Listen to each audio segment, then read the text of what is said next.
एक मुद्दा अजून या ठिकाणी मला असं वाटतं नानाभाऊ आपण बसल्या बसल्या बघला रोहित पवारांनी मांडला की सीपी वेगळं बोलले आणि मी असं बिलकुल नाही। सीपींनी हे सांगितलं की हे प्री प्लॅन होतं की नाही या संदर्भात आम्ही चौकशी करतो आहोत, या संदर्भात आम्ही त्याची माहिती घेतो आहोत, अजून आम्ही अंतिम निष्कर्षाला आलेलो नाही नागपूरच्या प्रकरणात। त्यामुळे सीपी वेगळं बोलले मी वेगळं, सीपी जे ब्रीफ करतात तेच इथे आपण बोलत असतो, काय फार आपण वेगळं बोलत नाही, त्यांच्याचकडनं आपल्याकडे ब्रीफिंग येतो।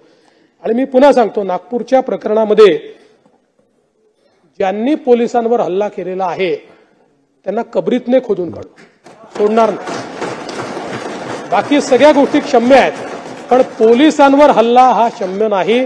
त्यामुळे त्यांच्यावर जी स्ट्रिक्टेस्ट कारवाई आहे ती कारवाई करून विविक्षित वेळेमध्ये त्यांच्यावर ही सगळी कारवाई केली जाईल।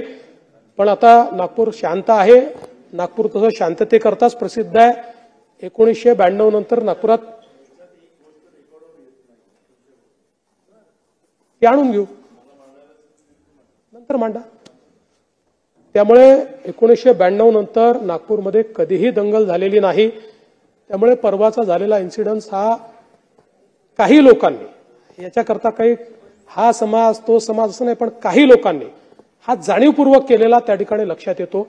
कारण जसं त्या ठिकाणी औरंगजेबाची कबर जाळली गेली आणि त्याच्यावर कुठली आयात लिहिलेली नव्हती, कुठलीच नाही, त्याचं नीट आम्ही व्हेरिफिकेशन केलं, त्याला मॅग्निफाय करूनही व्हेरिफिकेशन केलं, पण जाणीवपूर्वक आयाती जाळल्या अशा प्रकारचे त्या ठिकाणी मेसेजेस फिरवण्यात आले आणि त्यातून अशा प्रकारची घटना पुढची जी काही आहे ती घडलेली आहे। आणि म्हणून अशा प्रकारे जे लोक सामाजिक स्वास्थ्य बिघडवतात, जाणीवपूर्वक अशा प्रकारच्या अफवा पसरवतात, त्यांनाही दोषी धरण्यात येईल आणि त्याची कारवाई झालेली आहे। काही लोकांना पकडलेलं देखील आहे। त्यामुळे या संदर्भात कुठल्याही परिस्थितीमध्ये अतिशय कडक कारवाई ही केल्याशिवाय आम्ही थांबणार नाही।